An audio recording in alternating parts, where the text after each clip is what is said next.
Pa, pa, pa, pa, pa, pa, pa, pa, pa, pa, pa, pa, pa, pa, pa, pa.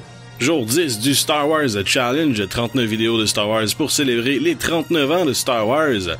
Aujourd'hui, au jour 10, on va parler de deux personnages en particulier, Jar Jar Binks et Han Solo. Ces deux personnages qui sont quand même assez importants dans Star Wars pour une seule raison, c'est que ça serait en fin de compte deux personnages qui auraient une certaine manipulation, une certaine utilisation de la Force, mais sans être un Jedi, un Sith ou un personnage qui a une utilisation de la Force très claire. Je m'explique. Dans le 1, 2, 3, Jar Jar Binks est un personnage un peu loufoque qui a été écrit par Lucas, puis il y a plusieurs théories disant que ça serait en fin de compte Darth Plagueis ou un Sith qui manipulerait un peu tout en arrière, mais qu'éventuellement George Lucas a décidé de ne pas aller dans cette direction-là, donc d'utiliser le personnage à des fins très comiques à la place. C'est une théorie que j'aime pas vraiment, parce que Jar Jar Binks, selon moi, c'est un personnage qui a été créé pour les enfants, pour amener une touche d'humour et de légèreté, si je pourrais dire, aux prequels, qui, en fin de compte, si on enlève un peu Jar Jar, les touches d'humour et ce qui se passe un peu à droite puis à gauche, est un prequel quand même assez sombre. Il y a beaucoup de morts, beaucoup de meurtres. On se rappelle qu'Anakin tue quand même un paquet d'enfants dans le Temple Jedi dans le 3, donc c'est un prequel qui serait très dark si on enlève les points humoristiques qui viennent avec Jar Jar Binks. Mais reste que Jar Jar Binks, semblerait-il, a quand même une utilisation de la Force très bizarre, si je pourrais dire, parce que à plusieurs moments on le voit cafouiller, mais on le voit arriver à ses fins, puis on voit vraiment que Jar Jar Binks, si je pourrais dire, arrive avec la Force à de très bons résultats. Je pense plus précisément au combat contre les droïdes dans The Phantom Menace, où Jar Jar Binks, en fin de compte, à plusieurs reprises, semble cafouiller et devrait mourir, mais s'en sort magnifiquement par une chance incroyable qui pourrait être en fin de compte la Force. On parle ici, mettons, d'une scène où justement il jongle avec une bombe et ça arrive exactement sur le droïde qui pilote un tank.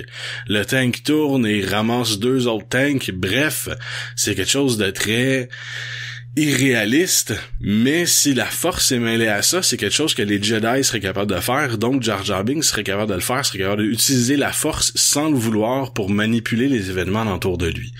Il y a aussi quand il se prend un droïde après le pied et commence un peu à tirer les autres droïdes en donnant des coups de pied dans les airs à cause du droïde qui est attaché à son pied et commence à tirer des droïdes à droite et à gauche.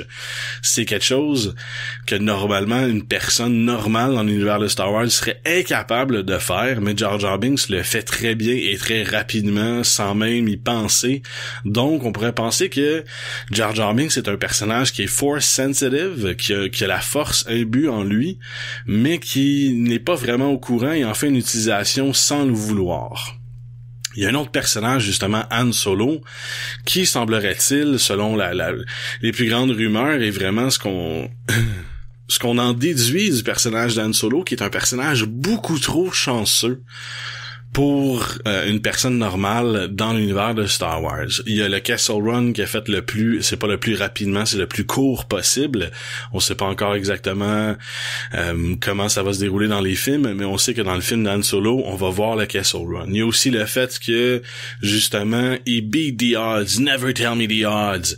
À plusieurs reprises, justement, quand il va, mettons, se cacher dans une espèce de ceinture d'astéroïdes, il réussit à éviter tous les astéroïdes très facilement, malgré que le Faucon Millennium est un vaisseau beaucoup plus gros et beaucoup plus imposant qu'un TIE Fighter, réussit à éviter tous les astéroïdes pendant que les TIE Fighters se cassent la gueule à droite et à gauche et l'Empire n'arrive jamais à mettre le doigt dessus. Il y a plusieurs petits moments comme ça qui nous prouvent que Han Solo serait peut-être, en fin de compte, force sensitive. On se rappelle quand il y a à peu près 30 Stormtroopers qui courent après dans l'étoile de la mort dans A New Hope.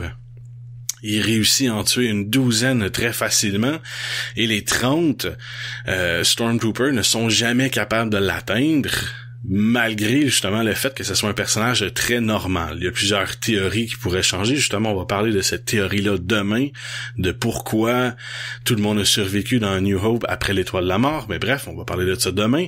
Donc, ce serait deux personnages qui seraient très force sensitive dans Star Wars, qui utiliseraient grandement la force, mais sans s'en rendre compte. Ce ne sont pas des Jedi, ce ne sont pas des Sith, ce ne sont pas des manipulateurs de la force, mais l'utilisent sans s'en rendre compte pour manipuler les événements dont ils font partie.